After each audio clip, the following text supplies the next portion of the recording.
Assalamualaikum warahmatullahi wabarakatuh. Apa kabar sahabat beriman? Selamat datang di Magenta Islam.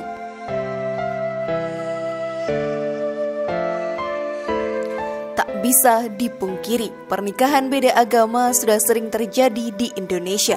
Tidak hanya kalangan artis saja, namun masyarakat biasa pun mulai banyak melakukan pernikahan beda agama. Apakah kalian pernah menemuinya sahabat beriman?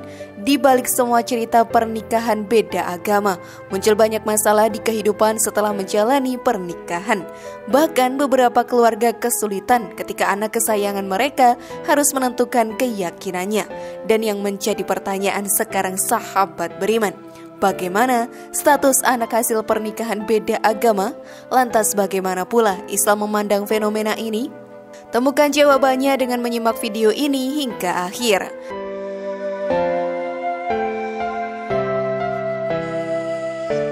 Berikut bagaimana status anak hasil pernikahan beda agama, ini hukum dalam Islam, versi dari Magenta Islam.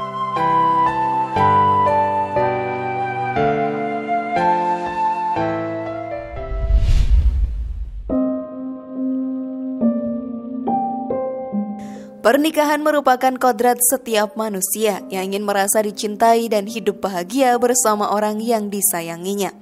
Di dalam pergaulan masyarakat kita sebagai bangsa telah diatur tentang pernikahan sebagaimana diatur dalam Undang-Undang Nomor 1 Tahun 1974 tentang perkawinan.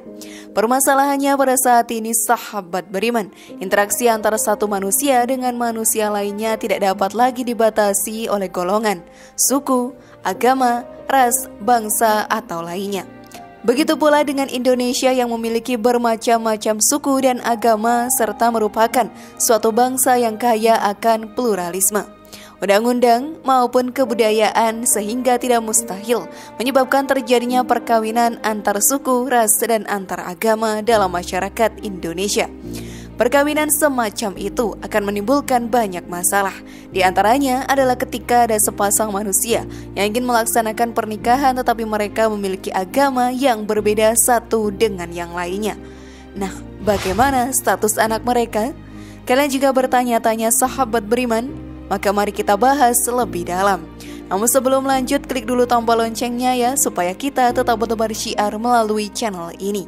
Mari berbagi pengetahuan dan ilmu yang bermanfaat. Amin ya robbal alamin.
Pandangan hukum Islam pernikahan beda agama. Masalah pernikahan beda agama selalu menjadi pembahasan hangat yang tidak hanya oleh publik dalam negeri saja, tetapi juga merupakan problem di banyak negara. Para ulama di tanah air memutuskan bahwa perkawinan wanita muslim dengan laki-laki non-muslim hukumnya haram. Kedua, seorang laki-laki muslim diharamkan mengawini wanita bukan muslim. Dalam memutuskan fatwanya, MUI menggunakan Al-Quran dan hadis sebagai dasar hukum. Dan janganlah kamu nikahi wanita-wanita musyrik hingga mereka beriman atau masuk Islam. Sesungguhnya wanita budak yang mukmin lebih baik dari wanita musyrik, walaupun ia menarik hatimu. Dan janganlah kamu menikahkan wanita orang-orang musyrik atau dengan wanita-wanita mukmin hingga mereka beriman. Sesungguhnya budak yang mukmin lebih baik dari orang musyrik, meskipun ia menarik hatimu. Quran Surat Al-Baqarah ayat 221. Bahkan sahabat beriman, pernikahan beda agama juga dilarang dalam agama Nasrani. Dalam perjanjian alam kitab Ulangan 7:3, umat Nasrani juga dilarang untuk menikah dengan berbeda agama. Dalam Undang-Undang Nomor 1 Tahun 1974, Pasal 2 Ayat 1 juga disebutkan, pernikahan adalah sah apabila dilakukan menurut hukum masing-masing agamanya dan kepercayaannya itu. Jika pernikahan pasangan dengan beda agama tidak dianggap sah, lalu bagaimana dengan status anak mereka sahabat beriman?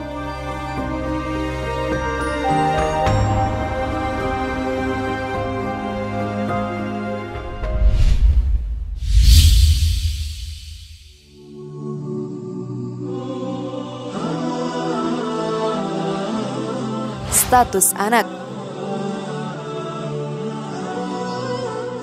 Saat perkawinan beda agama tidak bisa dicatatkan, maka akan memiliki dampak bagi status anak yang lahir dalam perkawinan tersebut. Menurut Undang-Undang Nomor 1 Tahun 1974 tentang perkawinan Pasal 42 menyebutkan bahwa anak yang sah adalah anak yang dilahirkan dalam atau sebagai akibat perkawinan yang sah. Oleh sebab itu tidak dicatatkannya pasangan perkawinan beda agama, maka menurut hukum anak yang lahir tersebut bukanlah anak yang sah, hanya memiliki hubungan perdata dengan ibunya. Secara tidak langsung sahabat beriman, hal itu berdampak kepada perasaan yang tidak nyaman secara kehidupan sosial. Sebab dalam budaya masyarakat tertentu di Indonesia, keadaan seperti itu seringkali jadi sasaran pandang oleh masyarakat. Yang ketiga, rasa tidak nyaman secara sosial karena selalu menjadi sasaran pandang masyarakat. Hal lain yang menjadi kelemahan dari nikah beda agama bagi pasangan adalah perasaan tidak rela, masih berkaitan dengan anak hasil pernikahan beda agama. Dikatakan Faiz bahwa pasangan nikah beda agama punya potensi memunculkan perasaan khawatir jika anaknya suatu saat akan mengikuti atau tertarik dengan agama yang dianut pasangannya. Meski begitu, ada dampak positif yang muncul dari anak tersebut, yakni sifat dan sikap toleransi yang tinggi. Rutinitas dan keadaan dalam keluarga anak tersebut mulai dari usia dini hingga dewasa, mau tidak mau memaksa mereka untuk bersikap toleransi.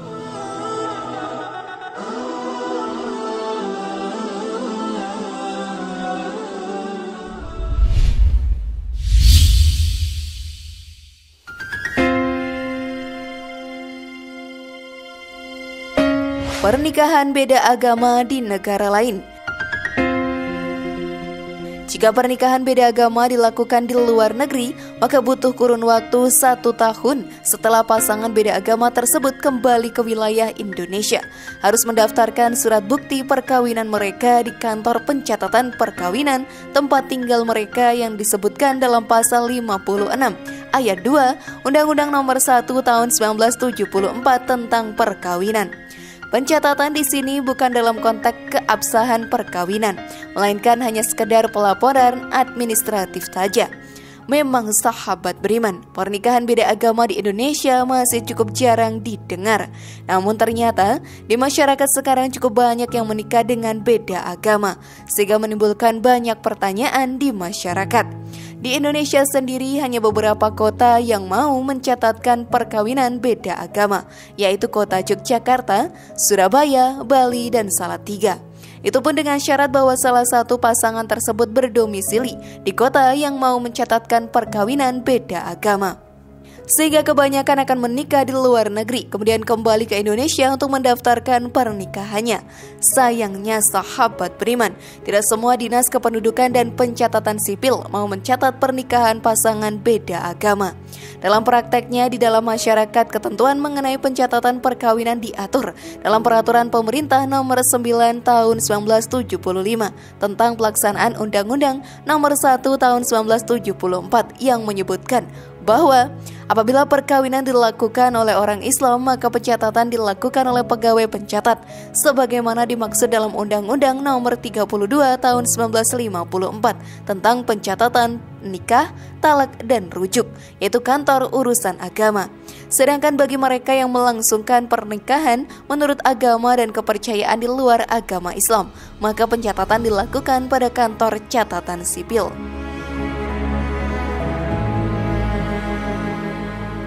Bukankah sahabat beriman lebih baik menikah dengan pasangan yang seagama? Semoga informasi tadi bermanfaat ya dan membuat kita berpikir lebih bijak. Mari bangun Magenta Islam ini dengan cara klik tombol subscribe, like, share, dan aktifkan tombol loncengnya. Wassalamualaikum warahmatullahi wabarakatuh dan jangan lupa tonton video yang lainnya.